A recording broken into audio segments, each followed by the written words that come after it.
Na última parte dessa aula de equações diferenciais, vamos abordar a equação de Navier-Stokes.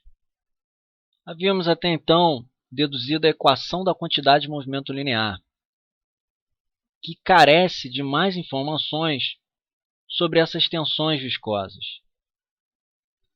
Lembrando que, numa partícula fluida, quando aplicamos uma tensão viscosa, ela escoa, ganhando então uma taxa de cisalhamento dθ/dt.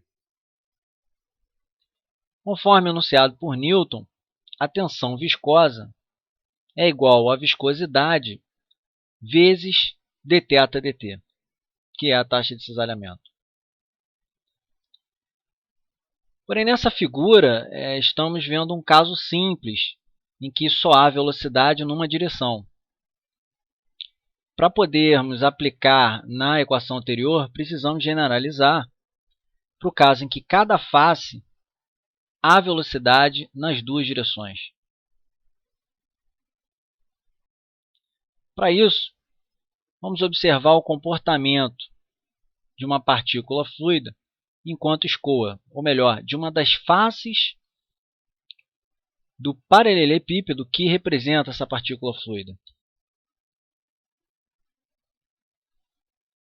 Então, havendo velocidade nas duas direções dessa face, esse tipo de distorção é o que é esperado. Fazendo uma análise geométrica desse fenômeno, podemos dizer que a base dessa face era dx e a altura dy, e que esse vértice percorreu uma distância horizontal u vezes dt, porque u é a componente em x da velocidade, e uma distância vertical v vezes dt, porque v é a componente em y da velocidade. Essa distância, que pode ser dita como a distância horizontal entre os pontos 1 e 2, vai passar a ser a distância inicial mais o quanto o ponto 2 andou a mais que o ponto 1, que aqui está sendo chamado de dx12. Essa distância percorrida adicional pode ser calculada como a diferença entre as velocidades do ponto 1 e 2 vezes o tempo, ou seja, du12 vezes dt. E essa diferença de velocidade, por sua vez, pode ser calculada como o gradiente de u ao longo de x vezes dx. Então, a nova distância horizontal entre os pontos 1 e 2 pode ser chamada de dx mais d1 de u d1 de x vezes dx vezes dt. De maneira análoga, nós calculamos essa altura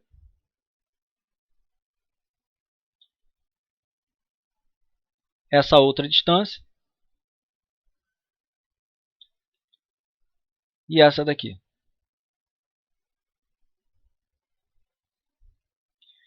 Lembrando que o nosso objetivo é calcular a taxa de cisalhamento, ou seja, o quanto esse ângulo dθxy diminui ao longo do tempo. Essa diminuição pode ser também calculada pela a soma de dα e dβ ao longo do tempo, ou seja, dα dt mais dβ dt. O ângulo α nesse triângulo pode ser calculado pelo arco tangente do cateto oposto sobre o cateto adjacente, assim como o dβ, calculado pelo arco tangente neste outro triângulo do cateto oposto sobre adjacente. Para ângulos muito pequenos, o ângulo é igual à tangente. Além disso, observa-se no denominador que a segunda parcela é desprezível quando comparada com a primeira, porque além de ter dx, é multiplicada por dt. Então, vamos desprezá-la, obtendo, então, na sequência, dα igual a dρ de v, dρ de x, dt. Mas o que queremos é dα dt, que vai ser igual a dρ de v, dρ de x. De maneira análoga, podemos calcular dβ dt igual a dρ de u, dρ de y. Vamos lembrar que o nosso objetivo é obter a taxa de cisalhamento dθ xy dt, que vai ser igual, então, a dρ de v, dρ de x, mais dρ de u, dρ de y. De acordo com Newton, essa taxa de cisalhamento multiplicada pela viscosidade μ vai ser igual à tensão viscosa xy. Então, μ vezes dρ de v, dρ de x, mais dρ de u, dρ de y. Conseguimos calcular a tensão viscosa xy, mas também precisamos para os demais índices. Para economizar tempo, vamos utilizar a analogia que é observada quando os índices x e y representam as derivadas parciais x e y e as componentes x e y da velocidade, u e v, respectivamente. Então, dessa forma, conseguimos obter as demais tensões viscosas.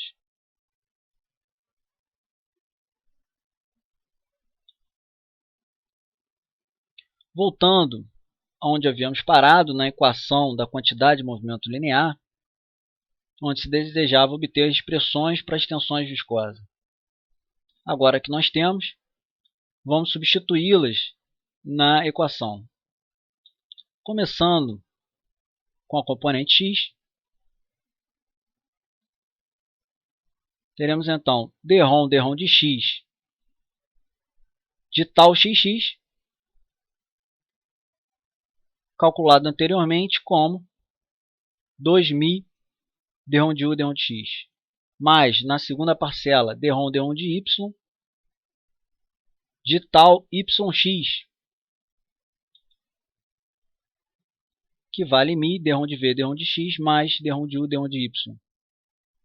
E na última parcela, dρ de z de tal zx, que é igual a tal xz, ou seja, μ dρ de w, dρ de x, mais dρ de u, dρ de z.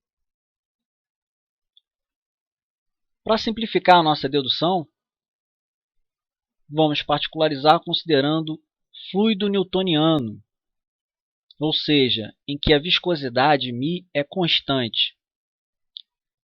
Sendo a viscosidade μ constante, ela pode ser passada para fora dessas derivadas e colocada em evidência. Então, teremos as derivadas segundas, que irão aparecer após derivar as derivadas.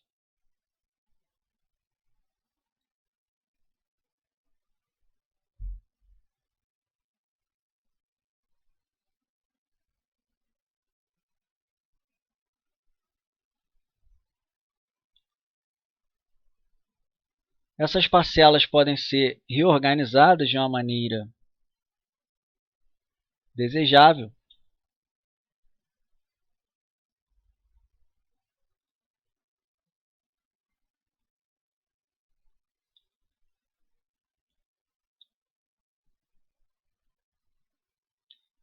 E, para as três últimas parcelas, podemos pôr em evidência dρ sobrando dρ de u, dρ de x, mais dρ de v, dρ de y, mais dρ de w, dρ de z. Essa soma é, coincidentemente, o divergente de v, ou seja, nabla escalar v. Mais uma vez, para simplificar a nossa dedução, vamos considerar uma última simplificação, o fluido como incompressível, ou seja, massa específica ρ constante. Também nessa aula vimos que, quando isso ocorre, o divergente da velocidade é nulo. Ou seja, essa soma é igual a zero e como resultado teremos μ vezes as derivadas segundas em relação a x, y e z de u.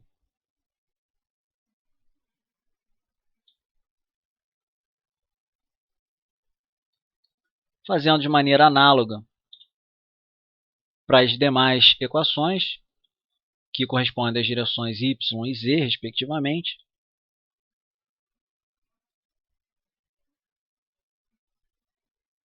teremos a derivada segunda em relação a x, y, z de v e a derivada segunda em relação a x, y, z de w.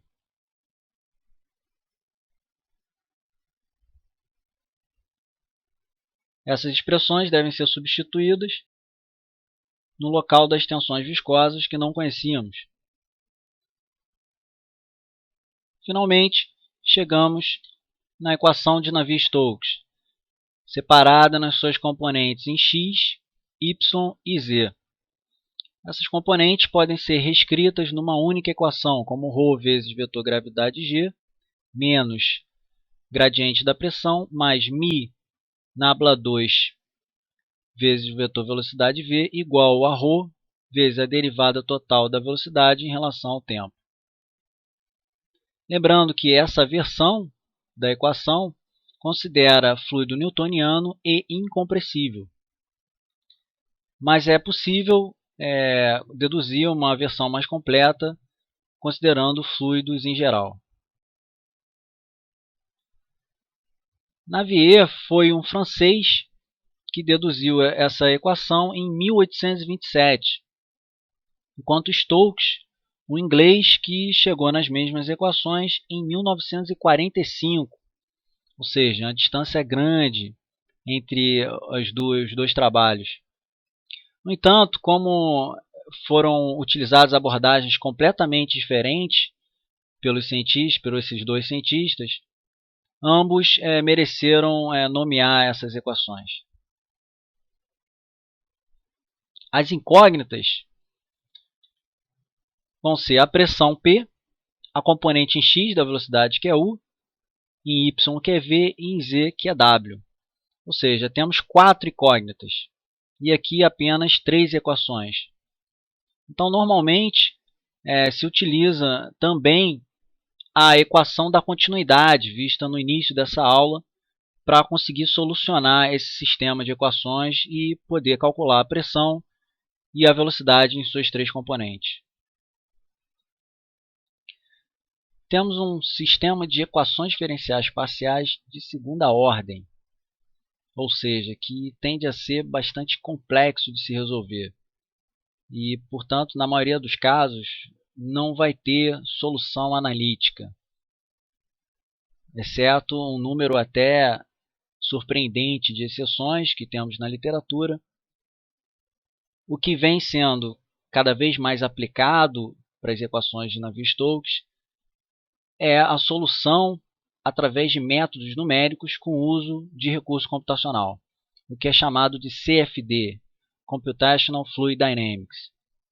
Esse recurso vem ampliando cada vez mais a importância das equações de Navier-Stokes na engenharia, porque tem tornado possível aplicá-las numa grande e vasta quantidade de situações diversas, e assim prevendo com certa confiabilidade o comportamento do fluido de maneira genérica.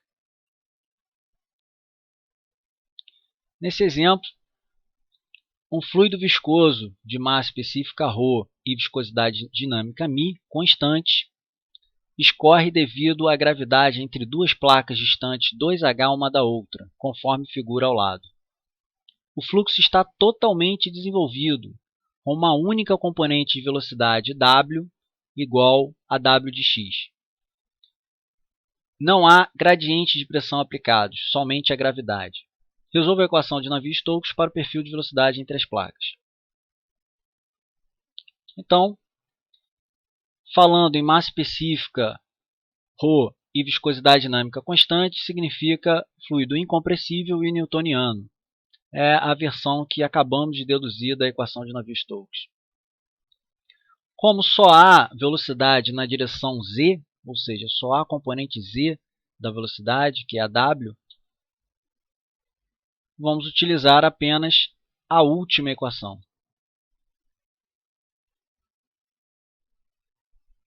É dito que não há gradiente de pressão, portanto, dρ de P e dρ de Z é zero. Além disso, W é função unicamente de x. Então, a derivada de W em relação a y é nula, assim como em relação a z. U também é nulo, porque só há velocidade em W, assim como v. E, conforme dito anteriormente, a derivada de W em relação a z vai ser zero. O fluxo está totalmente desenvolvido. Isso significa, em outras palavras, dizer que o problema é permanente. Se o problema é permanente, ele não varia mais ao longo do tempo. Então, a derivada em relação ao tempo é zero. Sobra nessa expressão apenas ρg mais μ dρ2 de w dρ de x2 igual a zero. Vamos isolar w, que é o nosso objetivo. Então, temos que a segunda derivada de w em relação a x é igual a menos ρg sobre μ. Vamos chamar ρg sobre μ de k, porque todos são constantes. Integrando uma vez, temos que dρ de w dρ de x igual a menos kx mais uma constante que aparece devido ao intervalo aberto de integração. Integrando mais uma vez, vamos finalmente obter w de x, que vai ser menos kx2 sobre 2 mais c1x mais c2. Falta obter C1 e C2. Para obter essas constantes, devemos analisar as condições de contorno. Vamos observar que a velocidade das partículas junto à parede deve ser igual à velocidade da parede, ou seja, zero. Então, W de menos h, assim como W de mais h, é igual a zero. Dessa forma, podemos calcular C1 igual a zero e C2 igual a menos kh ao quadrado sobre 2. Substituindo na expressão final, lembrando que k é ρg sobre μ, obtemos então a expressão para a velocidade. É pedido também que se faça um desenho, um esboço. Trata-se de uma equação de segundo grau, com valor nulo nas extremos, mais h e menos h, e valor máximo no centro. Então, esse é o gráfico esperado para o perfil de distribuição de velocidade entre as placas. Esse é um dos casos bastante simples em que é possível resolver analiticamente a equação de Navier-Stokes.